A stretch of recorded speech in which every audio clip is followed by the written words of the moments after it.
commenting on Twitter. We appreciate everybody tuning in, by the way. This is what Will H said. I think the NHL landscape has changed the old way of recruiting. There's no way he can build the same kind of roster with the money is going these days. So I think there's absolutely something to that. And Will, I appreciate the comment. And I do think from the NIL perspective, but here's the thing. Everybody is essentially playing on the same playing field. Yes, everybody has money, but everybody has money. And Alabama, listen, the one thing I respect the hell out of Alabama, they're not going to be left behind in anything. And Nick Saban didn't let them get left behind in anything. So does Texas, in theory, have a little bit more money? Probably. Does Texas A&M? Maybe. Do other schools? Sure. But at the same time, Alabama fans will not let Alabama fall behind. And so I don't think, to me, I think the NIL is part of it, but I do think the ability to build a roster, I was thinking about this even with Harbaugh, is the ability to build a roster, big picture, long-term. I do think there's something to that, like the depth that you need. Listen, even Alabama, even Georgia, I think Georgia lost like 21 players to the portal this offseason. That is a quarter of the roster. That is absolutely insane. And so when I think about Alabama and Nick Saban, I do think there is probably something to the fact that, like, can't build a roster like you used to. You know, guys just come, guys just go. It's not the same sport. I don't really blame them for leaving. Excuse me. Matt, we have any other questions? See if you coming in here. See if you coming in. Mike says, Dan Lanning, number 1, Kalen DeBoer 2, Dabo Sweeney, Lane Kiffin 3, Dabo Sweeney 4. Those are the guys. I mean, listen, those are the guys. And then if they say no, you figure it out. And here's the other thing, too, that I don't think people realize. Nick Saban is a god, okay? And like I said, to lead the show, I appreciate everybody jumping in here after we started. I know a lot of people are coming in right now. You can catch the replay. We'll put out a bunch of clips, all that good stuff. But I bring it up because one thing that I don't think people realize is that, like, when you work for a legendary guy that has, Nick Saban's like a god. I mean, I don't think it's hyperbole to say that. If he calls you and he says you're taking the job, what was the Bear Bryant quote? He said, daddy got called home or whatever. Like, if he calls Lane Kiffin and says, you need to come home and keep this thing going, even if Lane Kiffin doesn't want to leave, I think he would. You see that with some of these other college basketball jobs that have opened. Whether John Shire was ready or not, Coach K is like, you're doing it. You're going to figure it out. I'm here to help. What do you need? Jay Wright, same thing with Kyle Neptune. You're coming home. You left a year ago. You got your head coaching experience. You're coming back to take this thing over. What other questions do we have, producer Matt? Appreciate everybody jumping in here, by the way. And I could probably pull up some of these questions as well. Marcus Freeman is a wild card. That's an interesting name. What's interesting about Marcus Freeman, I'll just say this. I don't really know. Like, I usually have a pretty good feel for how fan bases feel about their coaches. Like, trying to think here off the top of my head. Texas fans love Sark right now. LSU fans were probably mad at Brian Kelly until the last week or so. I don't know how Notre Dame fans feel about Marcus Freeman. 9-4 in year 1, 10-3 the following year. But obviously, Brian Kelly had you at that like 11-1, 12-0. If you're not playing Bama, Georgia, or Ohio State, you're winning. And so I think there's that perspective. I think the opposite perspective from Marcus Freeman, I do think there's a ceiling. We just talked about NIL in the portal. Like, Notre Dame just doesn't feel like the kind of school. Like, yes, they will take care of guys like Sam Hartman, Riley Leonard. I know certainly we're taken care of. But, like, are they going to get into bidding wars for a 5-star defensive end? Like, is a Notre Dame alum going to write a check? Maybe. But I don't think it's like the same passion, the same win at all costs in a positive way. That's not a negative. In a positive way that you see at a Texas A&M, at a whatever. And so I do wonder if that would keep Marcus Freeman at some point, if he continues to have success, go to an Ohio State, go to an SEC school where it is, what do you need? How do we take care of you? I think there's a limit at Notre Dame. See what else we got. Mark Stoops. Listen, it can't be a coaching search without Mark Stoops, baby. How do I say this delicately? We have a lot of Kentucky fans that listen to both the podcast and the YouTube channel. Let me say this about Mark Stoops. I think there would be mutiny. I think there would be mutiny in Tuscaloosa. And you know how I know that? Because there was freaking mutiny in College Station, okay? He's a good coach. I think he's I don't know how to say this delicately. Very good coach. What he has done at Kentucky is incredible. I don't know if who he is and what he's about translates to other bigger jobs with, more just players and resources and whatever. And I think this year is actually kind of a weirdly important year for Mark Stoops. He's got to show improvement on offense. Last year, Devin Leary struggled. They brought back Liam Cohen after they struggled the year before. So we'll see on that. What other kind of questions we got here, Matt? We're going through the questions. If you missed anything, make sure to go back. The podcast will also be available on YouTube soon. Deion Sanderson to Alabama. That's an interesting one. I'm not really sure who Deion Sanderson is. But if it's Coach Prime, listen, I don't think, how do I say this? If this was like 3 years and Coach Prime works at Colorado, and obviously anybody who follows this channel knows that I think it's going to work. I think he's actually going to be good. I think he's another one. He's got a blueprint. He's got a plan. He's bringing in talent. I don't think you can bring him in now. And I don't think he wants to leave now because, are you going to uproot your son and your, Travis Hunter and all those guys to leave again? For people who don't know much about Deion, his mom lives with him. His daughter is a player on the women's basketball team. I think Coach Prime is very happy at Colorado. We'll see what happens after his sons leave next year. I think that he's going to stay, but it'd be an interesting phone call. It'd be an interesting phone call for sure.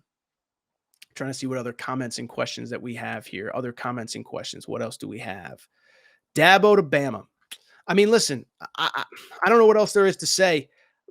Listen, he's Dabo's the man, but the guy doesn't want to recruit the portal. The guy does not want to recruit the portal. If he doesn't want to recruit the portal, I don't know what you're supposed to do as a Bama person, right? Like, I mean, you can't build a net. And by the way, here's the other thing that I think is important to know. We just talked about it a minute ago. Depth is going to be more important in the coming years than it has ever been at any point in college football history, at a time when it is harder to build depth than it ever has been in college football history. And so the coach's job, we've said this on the show many times with Dabo, the coach's job, it's not whether they like the rules, don't like the rules. If the rules are in place, it is your job to do what is best for your university to win the most number of games possible. I've used this example before, but when grad transfers first started becoming a thing like 6-7 years ago, Kentucky basketball had a guy named Reed Travis come in. And John Calipari said in a press conference, he's like, I don't like grad transfers. You spend all this time developing a kid, or I think he didn't like transfers in general. He's like, if a kid graduates, he should be able to do what he wants. But I bring it up because when the transfers became a thing, he said, I don't like it. Friends of mine, Bruiser Flint, who's now on his staff, lost a job because his two best players transferred out after he spent 4 years developing them. But at a certain point, he said, my obligation isn't to do what I like. It's to do what needs to be done to win basketball games at the University of Kentucky. And it's the same for Dabo Swinney. And I don't think he fully understands. I think he understands that. I don't know that he appreciates and embraces the fact that that is his job to win games at the university or Clemson University. Like, he wants to do it his way still. You have to hit the portal. You have to take care of NIL. If you do not do that, you are not going to win at the highest level. And we've seen it the last few years. They just went 9-4. We just mentioned Mark Stoops. Love Mark Stoops. Hey, Clemson 3 years ago wins by 28 points. Needed to survive to beat him. So, by the way, I'm not saying Dabo won't take the job if he's offered it.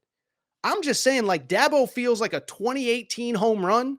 It's like, whatever. Barry Bonds when he's hitting 73 home runs versus Barry Bonds when he's like 41 and sort of off the juice. That's kind of what Dabo Swinney feels like right now. So I get it. I'm not criticizing anyone who's saying it. I'm just saying I don't know if that is the right one for me. What else we got? This is great, by the way. I appreciate it. Alabama goes back to what they were before Saban. I'll say this. And by the way, I think Michigan is a great example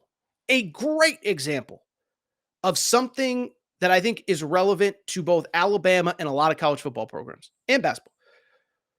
I've been doing this long enough to know. I've heard so many times, this program will never be great again. That program can never be great again. I heard about it with Notre Dame. Then Brian Kelly took over. They haven't won a national championship, but they've been very relevant for a very long time. Michigan, they'll never win. It's a warm weather sport, SEC dominated. Michigan just won a national championship. Kentucky basketball, they'll never win. Adolph Rupp ain't walking through that door. Like John Calipari, figured it out. There is something to be said that Alabama was very great for a very long time, won a national championship post Gene Stallings, and then it took a minute to find the guy, to find their Nick Saban. I don't remember all the details now. I do remember a guy named Mike Price, though, that had the job for about a day and a half, and then he got caught somewhere he wasn't supposed to be. He ended up losing the job. So I think it'll be very interesting. One thing I will say, and this goes without saying, I think even Alabama fans would accept this. I don't think anyone, you could hire Dabo, you could hire Lane Kiffin. Nobody is going to be able to keep Alabama at the level that they've been. And I think that's kind of an interesting thing is we've seen these historical guys retire and a guy will still be really, really, really, really good, but not at the standard of the previous guy. And they end up it being held against them. That's why I think Lane Kiffin is such an interesting candidate because of the fact that he is a guy that, I think would embrace that challenge. Not that he'd be better than Saban. I'm not saying that, but that he'd embrace that challenge and that Lane Kiffin literally knows being 9-3 at Alabama when everything doesn't go wrong for you is unacceptable. So it's an interesting time. And I do think there's something to, I don't think it's reasonable to expect Alabama to remain what they have been for the last 14 or 15 years. By the way, know who's happy today? Know who's popping a bottle of champagne? Brian Kelly. Rodney says, nobody knows sports like AT, dude. I appreciate everybody. We've been getting some really nice comments. It's funny how some of these platforms work. You get a lot of negativity when people don't like you. YouTube, Instagram, TikTok, a lot of people have been very positive and very thoughtful and very nice. So I appreciate everybody's support. By the way, fun TikTok story. I did a TikTok today about why Pete Carroll should come back to college football at 72 years old. Hey, if Nick Saban can do it, Pete Carroll can. And then Pete Carroll is out. And of course, Nick Saban is out too. So I still can't believe we're doing this, people. I appreciate everybody's support. I cannot believe that Nick Saban retired. It is unbelievable to think about this. Any other questions, Matt, that are worth noting? By the way, we'll bring in Matt here to wrap the show. He is an Auburn fan and alum. It's going to be an interesting conversation there. Guys, I appreciate your support. Nick Saban is out. Mike says, I just see Bama hiring another Nick. I just don't see any team repeating that. Even Smart at Georgia with his insane start to his career. So I agree with Mike. Mike basically says, I don't see Alabama hiring another Nick Saban. I don't see any team repeating that, even Kirby Smart at Georgia with his insane start to his career. That's 100% correct. We're never seeing anything like this again. And you can hit a home run higher, and especially in the 12-team playoff era. By the way, you know what else is a very interesting thing that probably not a lot of people have taken into consideration at this moment in time? You understand that with Nick Saban stepping down, and I haven't been on social media since then. I'm sure there's some sort of press conference. His players now have 30 days to enter the transfer portal. So I'm just saying, you better be plugged into the YouTube and the podcast because this could take us into mid-February through the Super Bowl. We'll see what happens. But I think that's an interesting element of this as well. All the players that are now available that weren't available a day or so ago. I think a lot of them are going to stay, but man, I think a lot of them are going to go as well. It's so crazy. I'd just like to be Greg Byrne right now. For people who don't know, Greg Byrne is the Alabama AD. I wonder if he knew this was coming. I will be curious. I can't wait for what is today? January 10th as I'm recording. So I'm going to give it the over under of January 21st. I think that's Martin Luther King Day. January 21st is when The Athletic does the 8,000 word, this is how it really went down piece. And I'd be curious how many people knew. Did Nick Saban know before that Rose Bowl?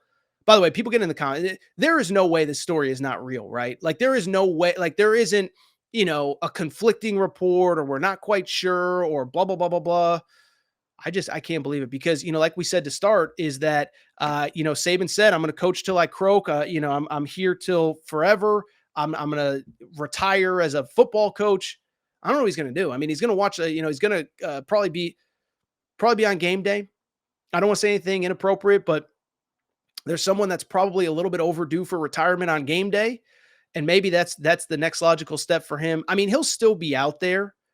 It's just crazy. I'm sorry to keep saying it, and we'll start to wrap here. It's crazy to think about the idea that Nick Saban won't be there.